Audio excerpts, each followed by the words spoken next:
FEMA Administrator Pete Gaynor, and Chief of National Guard Bureau General Joseph Lengal.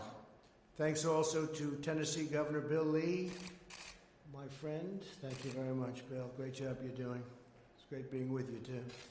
And many outstanding advocates for America's seniors who are here with us today. Thank you all very much.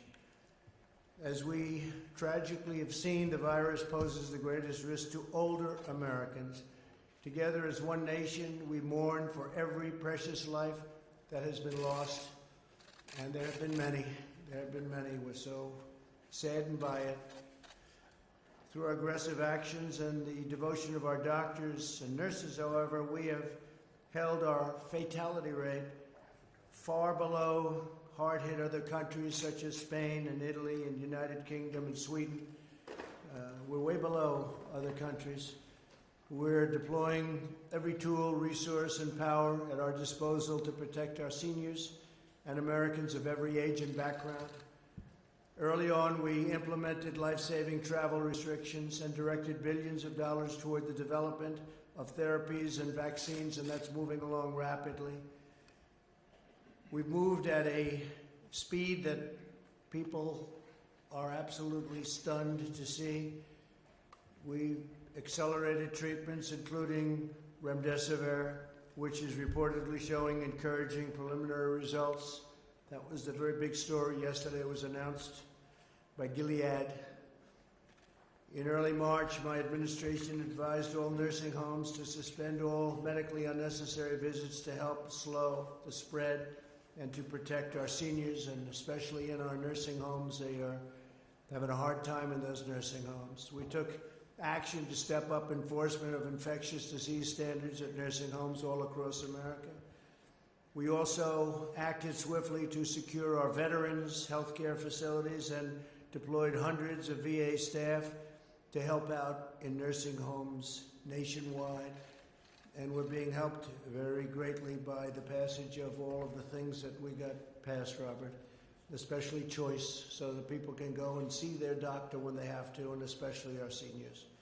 We provided nearly $1 billion in grants to support home-delivered meals, in home care, and other services that make it impossible for older people to just do what they want to do. We're helping older people with disabilities, and we're helping them to live independently. We dramatically expanded access to telehealth, a very big deal. For Medicare beneficiaries, the number of Medicare patients using telehealth has increased from roughly 11,000 a week to more than 650,000 people a week. So that's from 11,000 a week to 650,000. That's almost an impossible number to believe, right? But it's really something. They get used to it, and a lot of that's going to be staying with us long after this horrible scourge is gone. Medicare is also paying for labs to provide seniors with at-home testing when appropriate at zero cost to patients. We've ensured a ventilator for every patient who needs one. Nobody who's needed a ventilator has been without a ventilator. It's an incredible achievement. And we now have thousands and thousands of ventilators, and other countries are asking us for help, and we're helping other countries, allies, and some that aren't necessarily allies. But they're in big trouble, and we're helping other countries now with ventilators. Same thing with masks. We have millions and millions of masks. That was something 4 weeks ago was difficult, and now we have millions of masks coming in and already here. The federal government is also funding over 35,000 members of the National Guard to help states deliver critical supplies to nursing homes and to assist with disinfecting and testing. I'd like to ask General Lengal to please come up, say a few words about the work of the National Guard. It's been really fantastic. Thank you. General, please.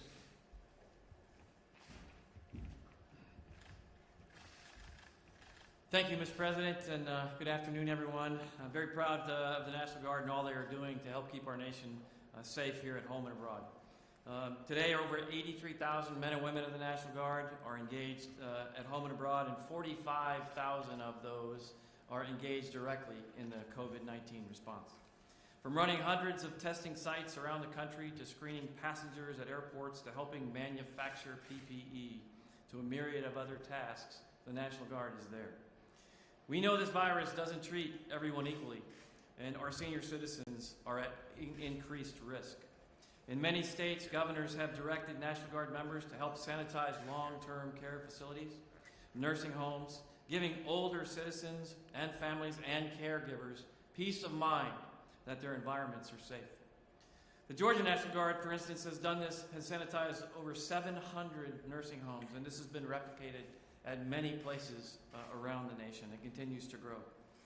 Additionally, food banks and homeless shelters. In normal times, these are often staffed by our volunteers. Many of them are elderly senior citizens here in America. Now, volunteering puts those great Americans at increased risk. So the National Guard is helping these Americans stay clear of this risk. And doing that, the National Guard is staffing many food banks across the nation where the need for food assistance is increasing across the nation as this virus continues to persist. The National Guard is a big part of our United States Army and our United States Air Force, and we're proud of that. But this role that we play here at home, in the homeland, under the command of the governors, in our states, is distinctly and uniquely National Guard business, and we're very proud of that. So, Mr. President, thank you. Thank you for the support that you give our military and the National Guard and all the men and women who serve. They are proud to serve our nation. Thank you for letting me talk about the Guard today. Thank you, sir. Thank you very much. That's great. 4 stars. That's a lot of stars. Very impressive. That's right, but that's okay. That's very impressive. You deserve them. I do want to say, you mentioned the word governor, and we've had a lot of great success and relationship with the governors. We've dealt with our governors very, very well. We have really, I think, got to understand each other, know each other, in many cases really like each other, and that's worked out very well. We had Phil Murphy here from New Jersey, governor of New Jersey today, wonderful man. A lot of progress is being made there, and we had John Bell Edwards yesterday from Louisiana, and Ron DeSantis the day before from Florida. Just tremendous progress, 3 very exceptional men, and they're doing a really good job, as you know. So, and we have others coming in. They'll come in 1 or 2 a day, and we're seeing them, and whatever we can help them with, we help them with, and we help them with very, very quickly, General, right? So it's been very good. My administration is doing everything possible to support the state-led management of nursing homes, and here today is a governor who I happen to like a lot. And he's done a fantastic job in a fantastic state, a state that I happen to like a lot. It's called Tennessee. For some reason they like me. I haven't figured that out, but they like me in Tennessee, so that's good, Bill. Please come up. Governor Bill Lee, please. Thank you, sir. Thank you very much, Mr. President, and thank you to your team, many in this room that we have worked with. You are guiding America through a tremendous crisis, and you're doing it incredibly well, and America's very grateful for that. And we are grateful in Tennessee for the partnership between the federal government and states like ours. As we work to make our contribution to fighting COVID-19, we can do so because of the work that you're doing and the way that you're supporting what we're doing. So, Mr. President, you've asked states to commit to a goal of testing 2% of their population. In April, 2% of Tennesseans were tested. And we have tested over 175,000 to date. But as we look to May, to build upon that, we're actually strengthening a commitment, particularly to the elderly, the most vulnerable of our citizens, especially those in nursing homes. You know, there's a scripture describes being hard-pressed on every side, but not crushed. And that's where we are in Tennessee. I think that's where we are in a nation. But the elderly are most hard-pressed in this setting, and especially those in long-term care facilities, and they need our help. So in Tennessee, we're committed to testing every resident and every staff in every one of our 700 long-term care facilities. It'll be a great undertaking, but it honors the value of these lives in those facilities, lives that have protected our country in the hardest of times, the greatest generation. and those that have a loving legacy of being our neighbors, our friends, and our grandparents. And it's time for us to protect them. And we should do so by pursuing social distancing, for example, in every way that we can with them. And the distance is sometimes a great gulf. I haven't hugged my own elderly mom in 8 weeks. But we're doing right by these citizens, and you're doing right by committing to these citizens to make certain that that we do our personal part to make sure that they're safe, and while valuing our freedoms all at the same time. So while I think as a country we may be hard-pressed on many sides, we are not crushed. And we are grateful for your leadership and for this team's leadership, and particularly your commitment to the most vulnerable in our nation, and together we will get through this. Thank you very much, sir. Thank you, Bill. Thank you very much, Bill. Great governor, by the way. As we take steps to safely reopen our country, we must remain especially vigilant in sheltering the most vulnerable older Americans. To that end, today I have several important announcements. First, in addition to all of the supplies we've already distributed, FEMA will send supplemental shipments. And I have to tell you, Pete, what a job you've done. Everybody was at the last call with the governor. So many of the governors said, I want to thank him for calling. He called on Easter morning, and he's calling them all the time. And you call them on Sundays, and you call them every time, all the time. And I tell you, they really appreciated it. They really do. You've done a fantastic job. Pete Gaynor, FEMA. But FEMA will send supplemental shipments of personal protective equipment to all 15,400 Medicaid and Medicare certified nursing homes in America, right, Pete? Second, CMS is providing states with $81 million from the CARES Act to increase their inspections of nursing homes at this very critical time. We have to do that. We have to do that. It's a spot. It's a spot that we have to take care of. I guess you could call it a little bit of a weak spot, because things are happening at the nursing homes, and we're not happy about that. We don't want it to happen, so we're checking that out very carefully and very methodically. Third, this week we'll be finalizing a new rule requiring information about coronavirus cases in nursing homes to be reported directly to CDC, and testing data to be posted online so everyone gets to see it. This rule also requires nursing homes to report cases to residents and their family members. And finally, to ensure that our nursing homes are prepared for any future outbreaks, we're announcing the Coronavirus Commission for Safety and Quality in Nursing Homes. This commission will be composed of leading industry experts, doctors and scientists, resident and patient advocates, family members, infection and prevention control specialists, and state and local authorities. It's a big deal. The commission will convene in May and issue recommendations for further steps we can take to protect our nation's seniors. My administration will never waver in its relentless commitment to America's seniors. We owe them a sacred and unbreakable obligation, and we will fulfill that obligation with every resource and power that we have. We are working very hard with our seniors, and we're working very hard with our nursing homes, and great progress is being made and will be made, that I can promise you. That's also why we are strongly protecting Medicare and Social Security. We will protect your Social Security, we will protect your Medicare, we will protect you as American citizens, and that goes even beyond seniors. We're protecting this country. Our cherished seniors enrich every aspect of our national life. These great citizens have dedicated their entire lives to our families and our communities and our countries. Our country could not be anything near where it is without our incredible seniors. We'll show them the same love and loyalty they've shown us, and they've shown our nation every day of their lives. No effort will be spared to give America's seniors the care and support and devotion and love they have earned and that they deserve. In a few moments, I'll sign a proclamation designing a very special, we've designed a very special plan, and it's going to designate Older American Month. So this is Older Americans Month. But first, I'd like to ask Secretary Azar, Secretary Wilkie, Administrator Verma, Administrator Gaynor, to share what their department and agencies are doing to help our nation's seniors. So just come on up and maybe you could say a few words. And you've made a lot of progress. Come, Alex, why don't you start? Well, thank you, Mr. President, for your leadership during this pandemic and for the work you've done throughout your administration to protect older Americans. I'd also like to thank the older Americans and advocates we have here today, including those working hard at the state and local level.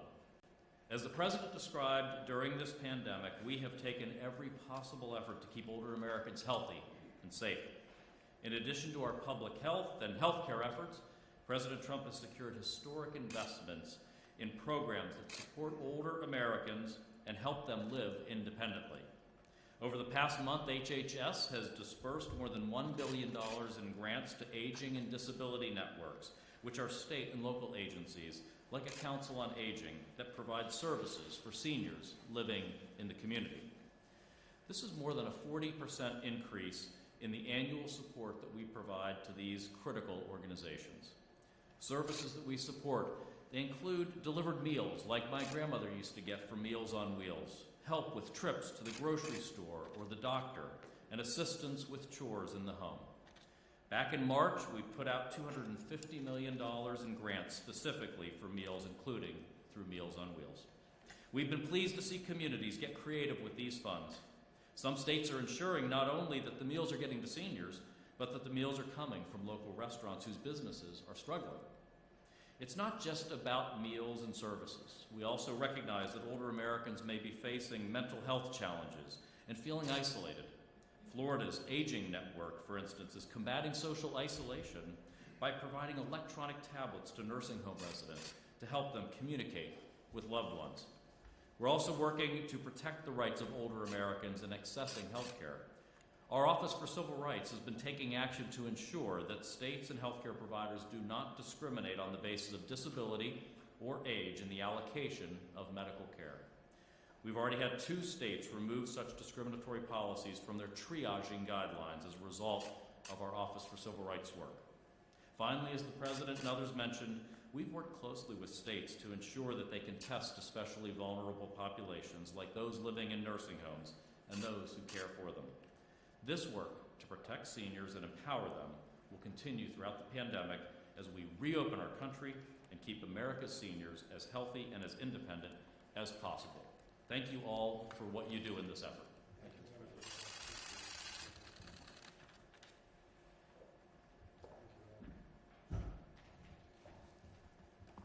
Mr. President, thank you, and thank you for everything you have done to transform the Department of Veterans Affairs on behalf of the nation's 9.5 million veterans. 75 years ago, the men of the 28th Marine Regiment raised the American flag on Mount Suribachi. No event better evoked the sacrifices and the triumphs of the 15 million Americans who put on the uniform during World War II. A few years after Iwo Jima, the soldiers of the United States 8th Army defended the Pusan perimeter, and Marines fought through and out of the Chosin Reservoir. Veterans of those terrible times are still with us today. Early on in this crisis, President Trump gave me very explicit orders to do everything possible to protect the lives of those precious Americans. The Department of Veterans Affairs has 134 nursing homes, but more than half of the residents in those nursing homes fought in wars with battles with names like Guadalcanal and the Bulge and Inchon. Of the 78,000 residents in our nursing homes, we have tested all of them for the coronavirus. We have tested all of our staff in those nursing homes. Our infection rate is low. Many of our homes have few, if any, positive cases. But still, as the President noted, we had to make a very tough decision early on. After all of these veterans had gone through so much on the battlefield, we had to tell them at this stage in their lives that we were depriving them of the sustenance of their families and friends because we had to protect their lives. because of the President's directions to me, we have been able to contain the virus in our nursing homes. And now we are taking those lessons that we've learned from VA across the country to protect patients across America. We are the federal experts in gerontology. We are helping 38 states and territories handle the surge of patients dealing with this virus with our partners, our great partners at FEMA, and even by direct action through the governors. Aiding America's elderly is central to all of our efforts. We deployed VA staff, as the President noted, to veterans' nursing homes owned and operated by the individual states. Early on, Governors Charlie Baker and Phil Murphy moved to protect their veterans, and they asked us for help. In addition to Massachusetts and New Jersey, we were helping in Alabama, Florida, and Tennessee. In California and Mississippi, New Mexico, Oklahoma, Rhode Island, and Texas, we have taken in non-veteran nursing home patients and state veterans nursing home patients into our VA facilities. We are helping elderly Americans wherever we find them. Mr. President, you should be very proud of this VA that you have helped build. Thousands of VA employees have leapt into harm's way. VA leaders like Joan McInerney and Martina Parada in your hometown, Ryan Little in Boston, Rima Nelson in Detroit, Vicki Braun in Illinois and Wisconsin, Fernando Rivera and Sky McDougal in New Orleans, and Miguel Lapuz in Florida. All of them have put service before self to protect the most vulnerable and deserving. These are the folks who made America strong and free. Thank you very much. Thanks.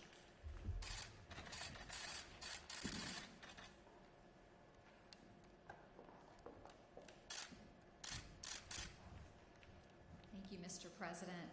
And thank you for your commitment to the nation's seniors and to the Medicare program. You've been very clear with me since day one that you wanted to protect and strengthen the Medicare program. And under your leadership, our Medicare Advantage program is seeing premiums at a 13-year low, and in our Part D program, it's a 7-year low. But today I want to focus on nursing homes. In the scheme of life decisions, placing a loved one in a nursing home has to be one of the most difficult decisions. And when you make that decision, you want to know that you can stay connected with your loved one and that they're going to be safe and have the best quality of life. And that's why the decision to restrict visitation in nursing homes was a heartbreaking decision. And our thoughts and prayers are with the families and the patients during this very uncertain time.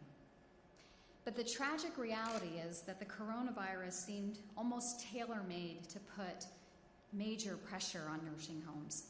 And countries across the world have struggled with their nursing home populations.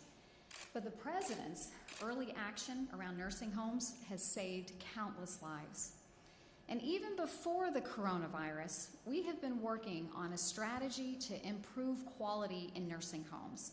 The strategy focused on quality, oversight, enforcement, and transparency for patients and their families so they understand exactly what's going on in nursing homes, about the conditions there, and reducing regulatory burdens so that nursing home providers can focus on providing care to their patients instead of paperwork. We've overhauled the entire survey system and implemented a common tool across the entire nation to ensure that our inspectors were being consistent, objective, and that's actually resulted in an increase in the number of fines. And we've updated our websites so that patients and their families have the latest information on the quality in a nursing home and making it very clear when nursing homes have had significant cases of abuse and neglect. And those improvements that we've made it possible when the coronavirus hit for us to take very rapid action on several fronts. We launched an unprecedented transparency effort, and that requires nursing homes to inform patients and families when there's an outbreak in the nursing home, and to also report that information directly to the CDC. And that's going to be important to our efforts around surveillance going forward as we reopen the country. And also, we increased reimbursement for labs so that they could do more testing in the nursing home. And that's going to be very critical, as I said before, to our monitoring and surveillance efforts. Also, starting in February, we issued a series of 9 guidance documents specific to coronavirus and controlling infections in nursing homes. And just for some perspective, normally these types of guidance documents can take months, sometimes years. But the CMS team worked days and nights and weekends to make sure we got this information in the hands of our nursing homes to do everything that we could to protect our vulnerable seniors. And we also host weekly calls with the nursing homes to help them implement our guidance. But federal action is just one part of the piece. States ultimately license nursing homes, and that's why we've been working with states to investigate outbreaks that have been going on and inspect nursing homes. And our guidance has called upon state and local leaders to support nursing homes in their efforts to control the coronavirus outbreaks. And I commend Governor Lee and governors across the nation that have implemented our guidance, whether it's cleaning their facilities, testing, and creating new COVID facilities. And that helps isolate patients that are sick and keeps other patients safe. And this work has been critical to keeping nursing home residents safe. And I'm pleased to announce that we are putting out new state grants to support state and local efforts to nursing homes.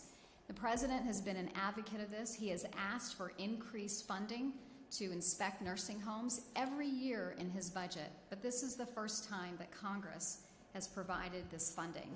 And the money couldn't come at a more critical time when it'll be important to work with our state partners to ensure safety in our nursing homes. But the President has directed us to do more, and so as part of our Opening Up America efforts, we are going to oversee the Coronavirus Commission for Safety and Quality in Nursing Homes. And the Commission will comprehensively assess the response. It will identify best practices and also provide recommendations for how we go forward to protect our nursing home residents and make sure we are providing the best quality of life. And in closing, I want to speak directly to our nursing home residents, their caretakers, and their families. Your pain is our pain, and we are doing everything we can to support you. And to the healthcare workers on the front lines providing care and comfort to our nursing home residents, we thank you. And thank you, Mr. President, for your consistent leadership and unwavering support for our elderly citizens. Thank you. Insulin. That's right. Big deal. We're doing everything we can to lower the price of insulin for our seniors, and we'll have some great announcements coming up very soon to lower the price. Good news. Great news. Good. Thank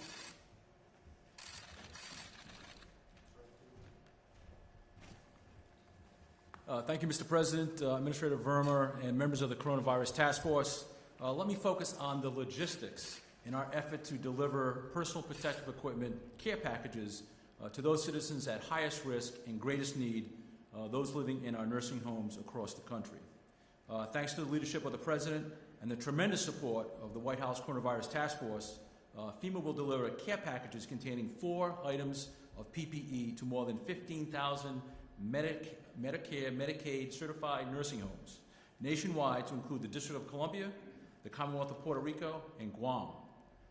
Given the lack of availability of PPE necessary for healthcare workers providing support for nursing homes, we will provide a package or a kit containing a 7-day supply of eye protection, masks, gowns, and gloves to these 15-plus nursing homes. Each kit is individualized for each nursing home based on the level of staffing and the 7 days of our supply calculation. Over the course of the next 60 days, we'll be providing each of the nursing homes with 2 separate shipments of 7 days of supplies, totaling 14 days of supplies by the beginning of July. The first shipment of supplies begins next week. These initial shipments will focus on metropolitan area sites such as New York City, Northern New Jersey, Boston, Chicago, and Washington, D.C. The second shipment of supplies begins in early June. The goal is to have all supplies delivered no later than July 4th. Assisting us in this endeavor is Federal Resources, a small business based out of Stevensville, Maryland, who specializes in chem bio equipment support with focusing on kitting solutions for the Department of Defense. They will help us distribute the following PPE items: 608,000 pieces of eye protection, 6.9 million surgical masks, 6.4 million gowns, 31.4 million pairs of gloves.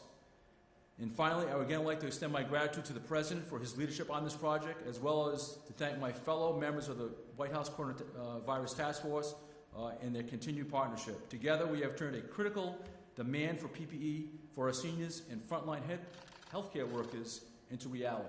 Thank you, sir.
Well, thank you very much, and if you'd like to have some questions maybe on this, and we might venture into different territory also, I think. John, please.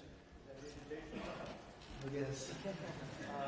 Not a wise one, but it's we could venture straight into other territory. The Vice President said just a short time ago he believes that General Michael Flynn may have unintentionally lied to him or misspoken when he talked to him and did not include his meeting with the Russian ambassador to the United States. Yeah. Do you believe that General Flynn may have unintentionally misled the Vice President? Well, I really have to talk to the Vice President, but I'll tell you what, General Flynn was under enormous pressure, and it was an artificial pressure, because what they did to General Flynn was a disgrace. Well, it was a total disgrace. It's shocking. And I hear even more information came out today. What they tried to do to destroy him and to hurt this presidency was perhaps in our country's history, there's never been anything like it. An absolute disgrace. But I'll rely on what the Vice President said. I can say this, and I think you understand this, John, very well. What happened to General Flynn should never happen again to a citizen of this country. Yes, please. Mr. President, you said that Michael Flynn would come back even bigger and better. So are you going to pardon him? And if so, are you considering to bring him back into your administration? Well, it looks to me like Michael Flynn would be exonerated based on everything I see. Look, I'm not the judge, but I have a different type of power. But I don't know that anybody would have to use that power. I think he's exonerated everything. I've never seen anything like it. What they did, what they wrote, you see this, General. You wouldn't want this happening to you, what they did to General Flynn. And it's just disgraceful. So, you know, I guess we'll get to that maybe someday or maybe not. Hopefully we won't have to get there. Well, would you consider bringing him back into your administration? Well, I think he's a fine man. I think it's terrible what they did to him. It's something that nobody's asked me, but you're asking me for the first time. I would certainly consider it. Yeah, I would. I think he's a fine man. I think he's got a great family. He loves his son. I will tell you, his son was around a lot, and he loves his son, and as people generally do. And they did everything possible to destroy him. And he's still breathing very strongly, but they really hurt him very badly. Very, very unfair. Kristen? Quick follow. In what capacity? I do have a coronavirus-related question, but in what capacity would you bring him back? Well, we'd look. I mean, I'm not even. This is really the first time I've been asked the question, but I think he'll be fully exonerated one way or the other, and so certainly he'd be capable of coming back. He suffered greatly. I want to ask you about comments by your son-in-law. One of your top advisors, Jared Kushner, yesterday said that the government's response has been a, quote, great success story. Is that the Could right you tone? lift that up a little bit? Yes, no problem. Your son-in-law, one of your top advisors, Yes, Jared yeah. Kushner, yesterday said the government's response has been a, quote, great success story. Is that the right tone and message Well, it's at just a he's moment saying the when facts. I people are mean, he's still not dying? talking about other things that I talk about in my speech today, that I speak about all the time, and that's death. It's horrible that what this country's gone through and what the world has gone through, frankly. This is something that could have been contained at the original location, and I think it could have been contained relatively easily. China's a very sophisticated country, and they could have contained it. They were either unable to or they chose not to, and the world has suffered greatly. But what Jared was talking about, and what I talk about a lot, is no, I don't think anybody's done the job that we've done, other than at public relations, because the press just won't talk about the facts. We had a ventilator problem that was caused by the fact that we weren't left ventilators by a previous administration. The cupboards were bare, as I say often. And not only are the cupboards full now, we have ventilators. We're the king in the world of ventilators. We have thousands and thousands of them now being delivered. You were at the news conferences over the last few days. The governors they said we've never had a case where we couldn't get a ventilator. And a month and a half ago, you were screaming, ventilator, ventilator. I'm just looking at the test numbers. We have more tests. We have given more tests, and the high-quality tests, than every other country combined. And I say it, the friend of mine, South Korea President Moon, called me. You know, they talk about South Korea, and they've done a really good job. But he said, what a job you've done. This is a much bigger country, you understand. He said, what a job you've done on testing. So the testing and the masks and all of the things, we've solved every problem. We solved it quickly. But to think that now we're giving thousands of ventilators to other countries, allies, and other than allies, to be honest, but we're helping other countries where people are dying because we have ventilators and nobody else does to this extent. And it's a great tribute. I mean, Deborah, we were talking about that before. Deborah Birx, Dr. Birx, has been fantastic. She's a fantastic person, a fantastic woman. And we talk about the things that we've done in a short period of time. I mean, all you heard about was ventilators. That's a hard thing. We energized factories that didn't build ventilators. They were building cars and other things, and now we're building thousands a week. And it's been very spectacular. It's been really spectacular. So, yeah, I think I don't think anybody's done a better job with testing, with ventilators, with all of the things that we've done. And our death totals, our numbers per million people are really very, very strong. We're very proud of the job we've done. We had very little to work with because the previous administration left us very little. Quick Please follow, go Mr. ahead. President. Mr. President. Go ahead. Why don't you go and then you go. Thank you. Thank you, Mr. President. You signed that executive order this morning dealing with the counter-narcotics operations that you have going on in the Western Hemisphere right now. Why the need for more manpower? And do you think your government is any closer to the goal of having Nicolas Maduro leave office? Well, I need it and I sign it, and we do have executive orders, and they help us a lot, and they've helped us a very lot here. We also sign things having to do with production, as you know. I've used that very, very powerfully, the Act. And oftentimes I didn't have to use it. I just had to talk about it. No, I'm only signing when we want something, when we need additional manpower or brain power or whatever it is we're looking for at the time. But we've done things that I don't think anybody else has been able to do what we've done. And this is a big country, too. This is a very big country, as you know. And I'm very proud of the country. I'm very proud of the way they've stepped up. Now, things are opening. As an example, Governor Lee is doing a great job in opening up Tennessee, and he's opening it up rapidly and safely. I think he said to me 2 words, I think, about safe and rapid. And I think safe was the first one you mentioned, in all fairness, but it was safe and rapid. He's doing it quickly and safely, and Tennessee's a great story. But we have other governors, friends of both of ours, that are doing really a good job. I will say this, Governor Murphy and Governor Cuomo have a tougher situation because that's really a hotbed. It's a very, very dense area. People don't realize. I think New Jersey, believe it or not, is the single most dense area in the country. Who would think that? But the governor's done a terrific job, and Governor Cuomo likewise is working very, very hard and speaking to me all the time. And whenever we can help him, we do. And we're helping him, and he's helping his state. That's what he has to do. Thank you. How is the operation going, though? And do you feel, my second question was, do you feel you're any closer to having Nicolas Maduro in Venezuela? I think the operation's doing really well. I think that things are being discovered that you wouldn't have thought possible. The Abbott machine, Abbott Laboratories, a great scientific company. They came up with a machine that I would say 2 months ago nobody ever heard of this machine. And all of a sudden, boom, the people come into my office, they get tested. It takes them 5 minutes, and they feel very good. Some of them have never been tested. But these are, equipment and tests that nobody ever thought even possible 3 or 4 months ago are being used commonly now. I looked at the numbers, and we're over 6 million tests.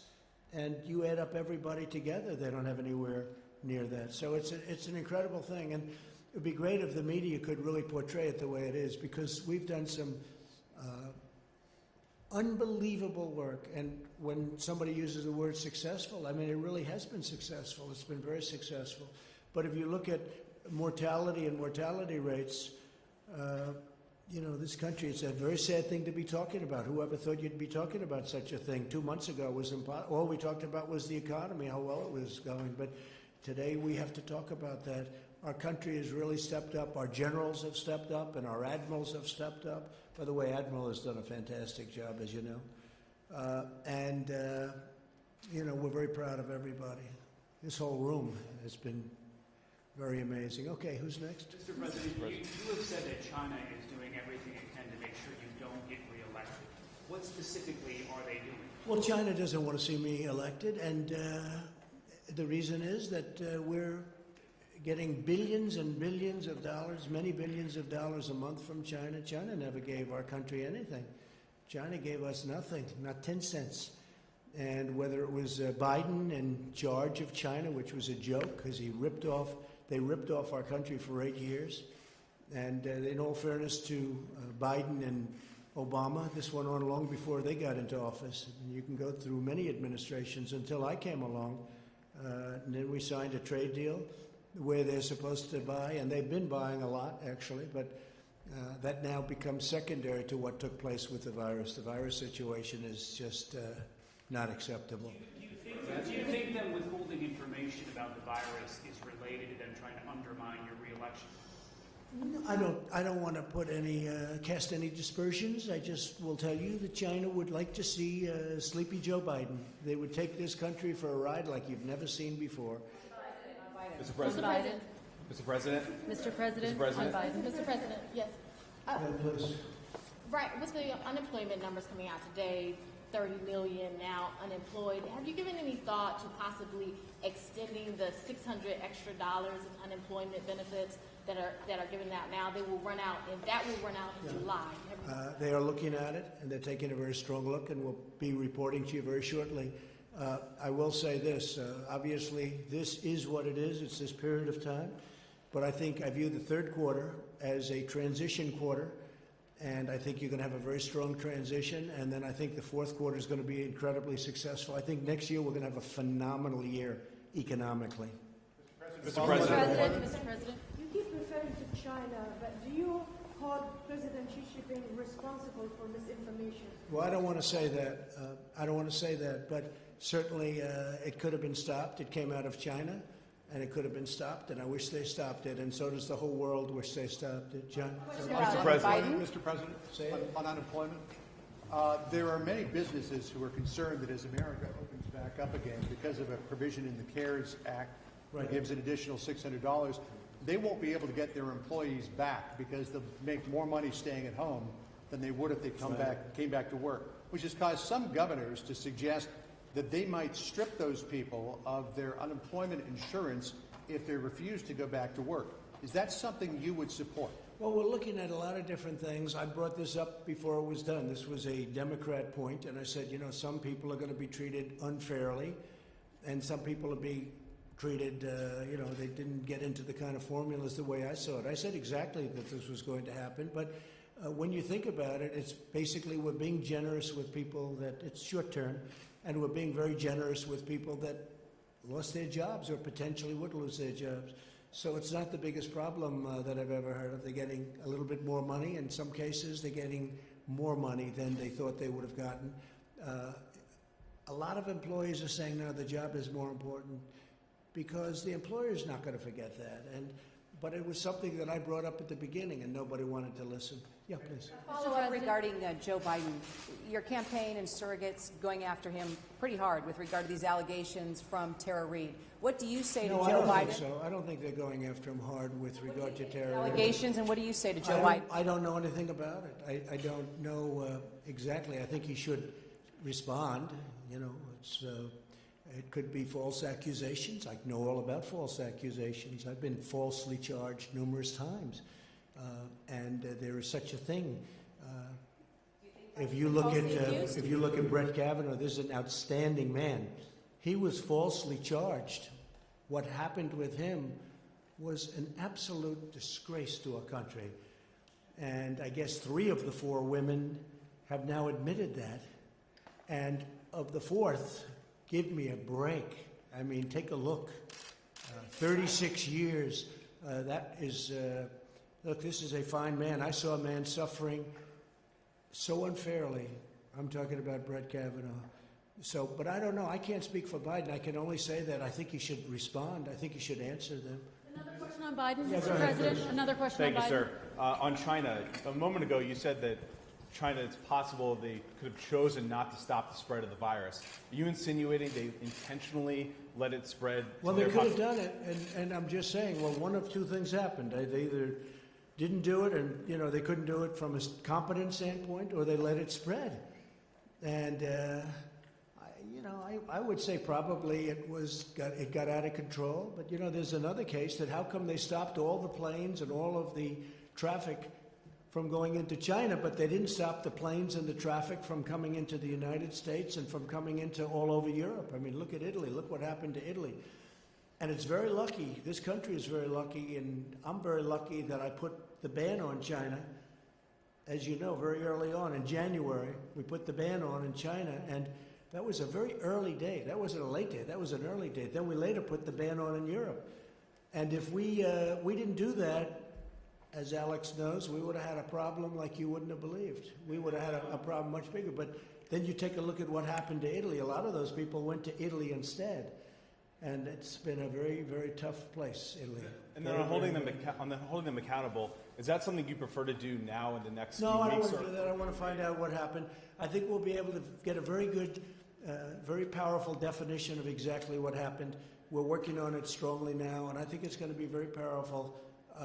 But they could have stopped it. They are a very brilliant nation, scientifically and otherwise.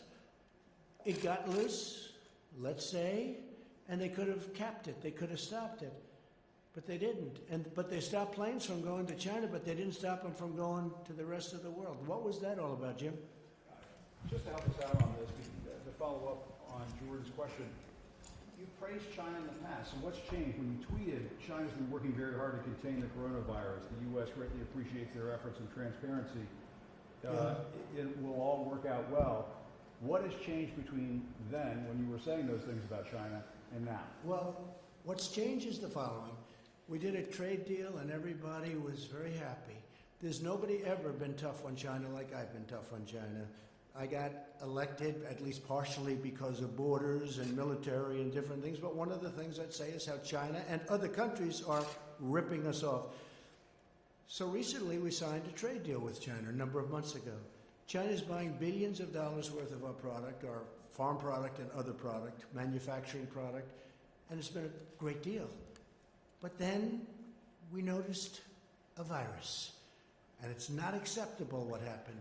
It came out of China, and it's not acceptable what happened. And now what we're doing, Jim, is we're finding out how it came out. Different forms. You know, you've heard all different things. You've heard 3 or 4 different concepts as to how it came out.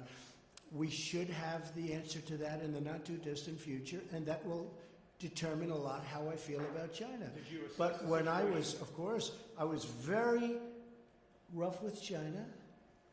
I mean, Biden, as an example, the previous administration, they let China rip off this country like nobody's ever ripped off this country.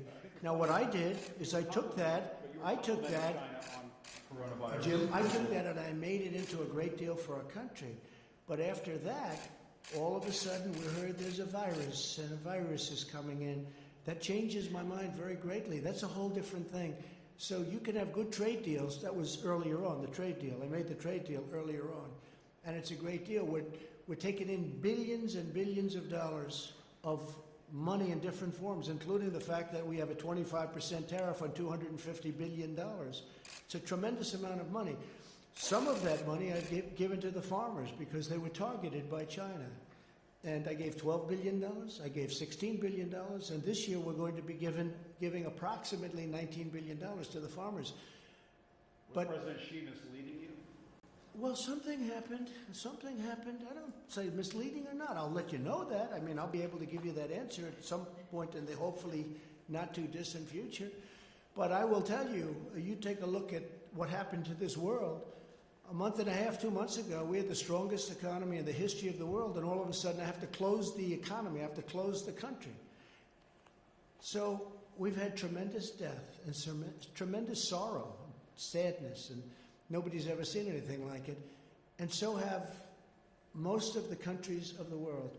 Think of that, most of the countries. 184, you tell me, it's probably low right now, because I've been saying 184 countries. They've suffered tremendously. It's something that is going to have to be dealt with. Mr. President, on the issue of loss, Vice President, on the issue of loss, Vice President Biden has said you should lower the White House flag to half-mast. Are you going to do that? And are you thinking about leading the nation in a moment of mourning? Said that. I mean, I would not mind doing that. I would say not only the White House flag, we could do that. In fact, it's something that I will be talking about later on. We have a meeting on various things. That's one of the topics, and we're going to bring that up. So I think lowering the flags would be something very appropriate. Are you thinking about leading the country, though, in a moment of mourning for all of the lives lost, the more than 60,000 people? Of course I am. I don't think anybody can feel any worse than I do about all of the death and destruction that's so needless. Nobody. But I also have to make sure that we handle the situation well. Nobody's thinking about it more. Nobody has spent more time late in the evening thinking about what's happened to this country in a short period of time. But at the same time, we have to get our country open again. And we're doing that step by step.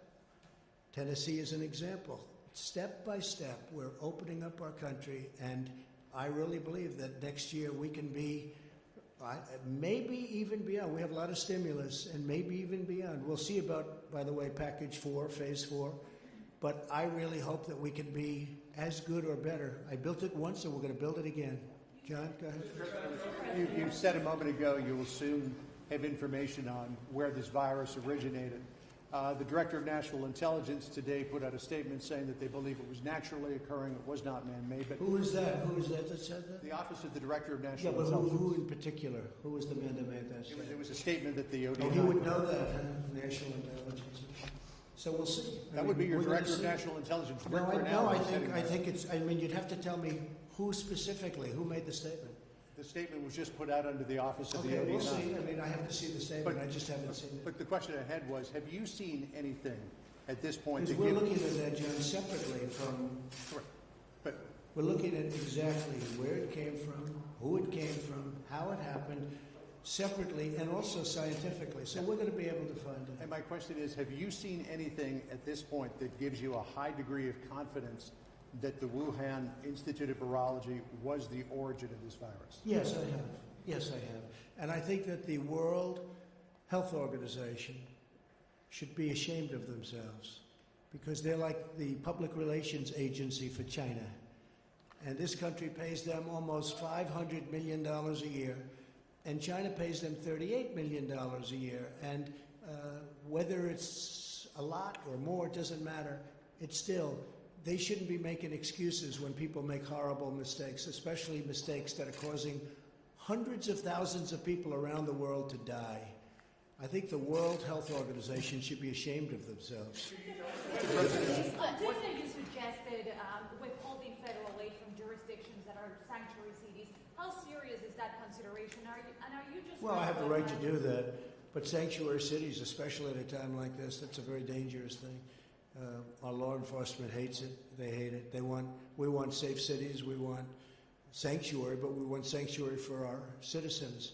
And we don't want sanctuary for criminals that came into our country illegally, and they have big records and records. I won't go into the type of crimes, but the crimes are the ultimate in evil in many cases. No, we don't want them to have sanctuary in our country. We want to have strong borders. Look, I say it again, we want to have strong borders. I've been saying this for a long time, and I think people are agreeing with me. I really do. I think people are agreeing with me. The Democrats want to have open borders where people just come in. And you're not only talking about coming in from a crime standpoint, you're now talking about coming in with not only the disease that we happen to be talking about so much lately, but other diseases. And they want to have open borders. They want people to pour into our country from who knows where they come. No, we're not doing that. We have a very strong border now, our southern border. And every day it gets stronger because we're building miles a day of very, very powerful wall. And that's a great thing for our country. That's so important for our country. And very few people are arguing with it. Yeah. Mr. President, you often describe this fight against the virus as a war. How do you define victory? So it is a war, and I define victory when it's gone and we open successfully. We have a successful country again. Now, it can never be a total victory because too many people have died. All over the world, people have died. In our country, in every country. I'm looking at the new list of countries. Look at what's going on with Russia. Look at what's going on with Spain is so incredibly harmed and injured by this. So many people are dying. This is not something where you'll go to your traditional, gee, this was an experience. This is not an experience. This is a very bad experience. But what I want is we want the virus gone, and we want to have a vibrant economy. We want people back. We don't want people necessarily sitting like these incredible people in front of me, where they're sitting 6 feet apart. Instead, I want our country back. I want people to go, out and see football games and baseball games and basketball and hockey and golf and all of these sports, and not worry about getting sick and violently ill. One of the things that was very interesting, you probably saw it, we put it out before though, was Sweden. And you compare the deaths in Sweden to Denmark and Finland and Norway. And, I hate to say it, but the deaths are very, very substantially higher in Sweden because they've used that as an example.